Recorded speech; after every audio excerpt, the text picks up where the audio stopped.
গত মাসের 25 তারিখ রাত্রিবেলা চিত্তরঞ্জন রোডে একটি চুরি হয়। তো অ্যাকর্ডিংলি আমরা গৌতম দাস, যিনি বাড়ির মালিক, ওনার কাছ থেকে একটি লিখিত অভিযোগ নিয়ে আমরা একটা কেস রেজিস্টার করি, যার নাম্বার হচ্ছে 43।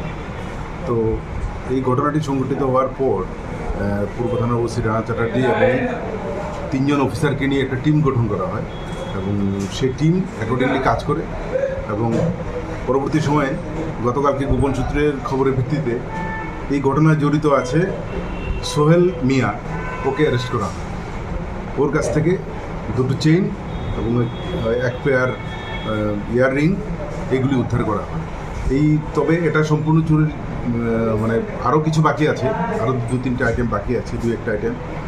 এগুলি ওকে আজকে কোর্টে পাঠিয়ে পুলিশ রিমান্ডে আনার পর জিজ্ঞাসাবাদ করে বাকিগুলি উদ্ধার করা। তো আর সোহেল মিয়ার সাথে যারা অ্যাসোসিয়েট আছে এদেরকেও আমরা 2-1জনের নাম পেয়েছি, কিন্তু নামগুলো আমরা এখন বলবো না। ওদেরকেও আমরা অ্যারেস্ট করেছি। চুরি এখন পর্যন্ত তো শুধু সোহেলকেই অ্যারেস্ট করা হয়েছে, আর চুরি যাওয়া মালের মূল্য প্রায় 2 লক্ষ টাকা। যাকে অ্যারেস্ট করেছেন সে কি অন্য কোনো কেসের সাথে জড়িত আছেন এরকম? আগে 2-1টা কেসই ছিল, কিন্তু মাঝখানে আমরা খোঁজ খবর পাচ্ছিলাম না, কিন্তু ইদানিং দেখলাম সে আবার তার গ্যাং নিয়ে কাজ করতে শুরু করেছে।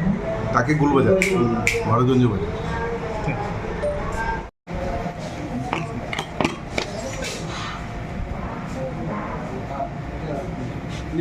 তুমি তো